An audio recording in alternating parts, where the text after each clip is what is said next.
Plato, one of the greatest thinkers in the history of humankind, was born in Athens in 427 BCE, at a time when the Greek world was undergoing profound political and cultural transformations.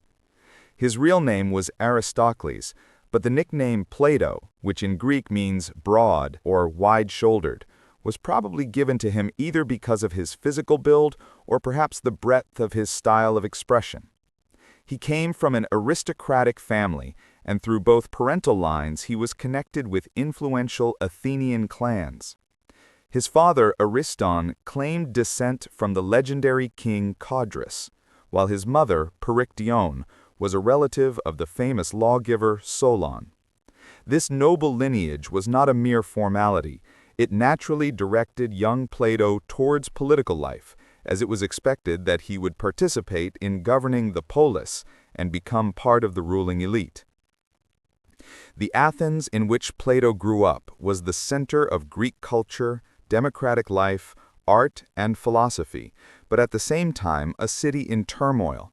When Plato was still a child, the Peloponnesian War broke out between Athens and Sparta, a prolonged conflict that exhausted both sides and ultimately led to the downfall of Athenian hegemony. The atmosphere of instability, upheaval, and wartime losses left a deep mark on the young man who stood at a crossroads, whether to embark on a political career or to dedicate himself to something more universal, something that transcended daily political struggles. In his youth, Plato showed a strong inclination toward the arts, especially poetry. He wrote tragedies and poems, and some sources claim that he seriously considered becoming a poet.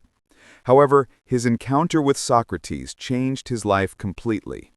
The first time he heard Socrates speaking in the streets of Athens, he was struck by the unusual way of teaching. He did not lecture, nor did he present ready-made knowledge, but rather asked questions that led his interlocutors to discover truth for themselves. Plato was so enchanted that, according to legend, he burned his manuscripts of poetry, convinced that he had found a higher and more serious calling, to devote himself to philosophy and the search for truth through dialogue. Socrates became his teacher and most important role model. They spent countless hours in conversation about justice, goodness, courage, and the nature of knowledge, and it was in these discussions that young Plato matured and formed his philosophical personality. Yet the events that followed deeply disturbed him. In 399 BCE, Athens sentenced Socrates to death, accusing him of corrupting the youth and disrespecting the city's gods. For Plato, this was a traumatic experience from which he drew the conclusion that within the existing political system there was no place for true justice. He saw how democracy, of which his city was so proud, could turn into a tyranny of the masses and destroy the noblest man who had ever lived. This realization distanced him from immediate political involvement and solidified his conviction that only philosophy could show the path to a just society. After Socrates' death, Plato left Athens and embarked on travels. Tradition holds that he visited Megara, Egypt, southern Italy, and even Syracuse in Sicily, where he attempted to bring his ideas of the philosopher king to the local court. His relationship with Dionysius the Younger, the tyrant of Syracuse, and Dion, his relative and Plato's philosophical pupil, became particularly well known. These experiences were valuable but also disappointing, as he realized how difficult it was to implement in practice the ideal of philosophers becoming rulers. More than once, he clashed with powerful figures and even ended up imprisoned, and according to legend, he was at one point nearly sold into slavery until a friend ransomed him. Upon returning to Athens around 382 BCE, Plato founded his school, the Academy, named after a grove dedicated to the hero Academus. The Academy was the first institution of its kind in the Western world, a place where philosophy, mathematics, astronomy, music, and rhetoric were studied systematically. It was not just a school in the modern sense, but a community of teachers and students dedicated to seeking truth and living a philosophical life. Plato spent the rest of his life there, writing his works and leading discussions, and the academy survived for nearly 900 years until it was closed in 529 CE by Emperor Justinian. In creating it, Plato established one of the most influential institutions in the history of education. Plato himself was a man who combined aristocratic lineage with the modesty of a philosopher. He lived relatively withdrawn, though he maintained contact with rulers and statesmen. His writings, composed as dialogues, testify to his ability to express complex thoughts clearly and engagingly, but also to his conviction that truth can only be reached through conversation, through the testing of arguments. He was not a philosopher isolated in an ivory tower, but a thinker who wanted to change the world, though he came to see how difficult that was. His political failures reinforced his belief that philosophy was the true path to change, for only an educated and wise person could govern a state justly. Plato died in 347 BCE, likely in his sleep, at the age of 80. His death did not mark the end of his influence. The academy continued to flourish, and his students, the most famous of whom was Aristotle, carried his teachings forward. Today, more than 2 millennia later, his name remains synonymous with philosophy itself, and his life stands as an example of a thinker whose vision transcended the boundaries of the time in which he lived. Plato's philosophy grew out of personal experience, from the deep impression that Socrates left on him, but also from the wider cultural and political context of ancient Greece. His main concern was the question of what justice is, what goodness is, and how a person can lead a proper life. Although he often argued with the sophists of his time, those teachers of rhetoric who claimed that truth was relative and that everything depended on the power of persuasion, Plato believed that eternal, unchanging truths exist, and that the task of philosophy is to uncover them. This conviction shaped his famous theory of forms or ideas, perhaps the most well-known and influential concept in the entire history of philosophy. According to Plato, the world we see around us is not the true reality, but only a shadow, a reflection of the real world of ideas. Everything in the material world undergoes change. Plants grow and wither, humans are born and die, objects decay. But behind this transient world stand eternal forms, the perfect, unchanging patterns of beauty, justice, goodness, of a triangle, a circle, or a horse, which never perish and are truly real. For example, all the horses we see differ in size, color, and strength, but they all partake in one universal idea of horse, which is perfect and immutable. In the same way, all just actions in the real world partake in the idea of justice, which is beyond time and space. This theory allowed Plato to explain how we can speak of general concepts and why certain actions or things remind us of beauty or goodness, even though no single thing is ever perfect. The most famous metaphor through which Plato illustrated this thought is the allegory of the cave, found in his Republic. He imagines a group of people who have been chained inside a cave since birth, facing a wall, while behind them a fire burns. Objects pass in front of the fire, casting shadows on the wall, and the prisoners believed the shadows are the only reality.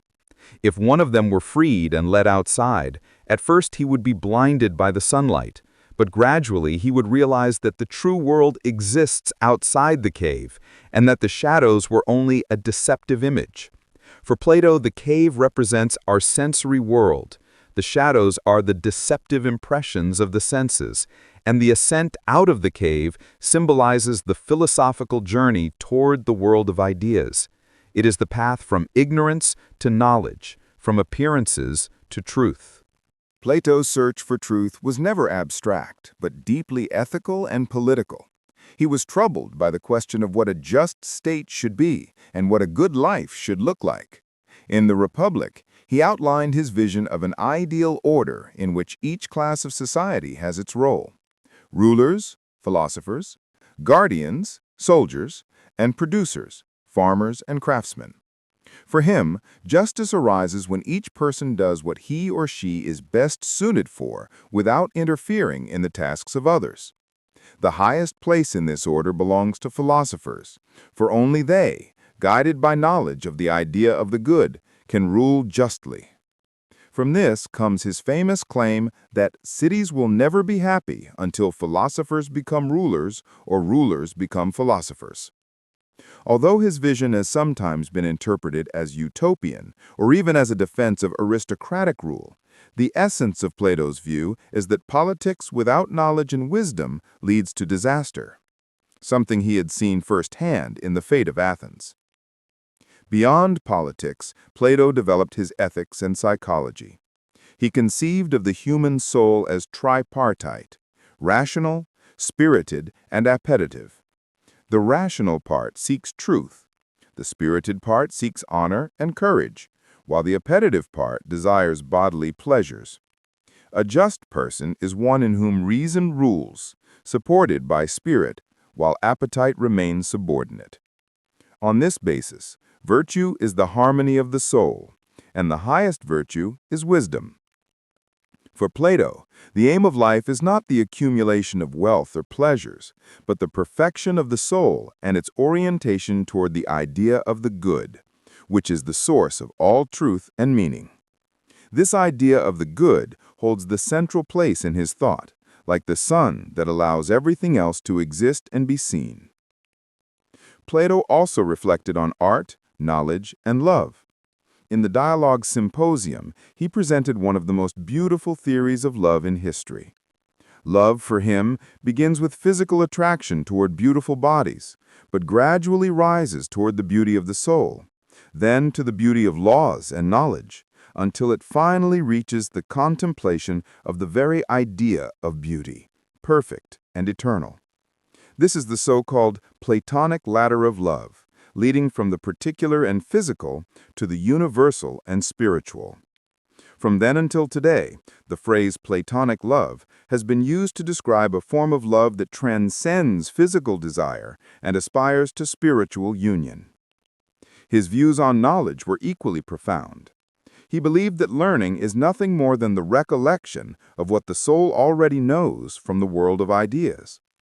According to Plato, the soul is immortal, and before birth dwelt in the realm of truth, but upon entering the body, it forgot that knowledge. Learning is therefore a process of recollection, anamnesis, in which we remember what we once knew. This explains why even children can intuitively grasp truths that no one has taught them, for the soul carries within itself a spark of memory of the ideas. Plato wrote in the form of dialogues, and almost all his works bear the names of the interlocutors, from Phaedo and Phaedrus to Gorgias and Meno. The central character in these conversations is almost always Socrates, who through questioning and debate leads others toward philosophical conclusions. In this way, Plato combined literary beauty with philosophical depth. His works are not dry treatises, but living conversations full of irony, humor, tension, and dramatic turns. That is why they are still readable and engaging today, for in them we encounter real human beings with their passions, not merely abstract concepts. One of the fascinating aspects of Plato's thought is that he was the first philosopher to formulate the idea of education as the foundation of society. In the Republic, he laid out a plan for the education of future guardians and philosophers, beginning with physical training and music in childhood, progressing through mathematics and dialectic in youth, and culminating in philosophical mastery in maturity. He held that without proper education, it was impossible to create just citizens and wise rulers. In doing so, he laid the groundwork for what, many centuries later, would become the modern idea of the university and higher education. Plato's influence was vast and enduring. His student, Aristotle, developed his own philosophy, often in opposition to him, but even Aristotle remained within the framework Plato had established. Later Neoplatonists, such as Plotinus, expanded his ideas and blended them with religious teachings.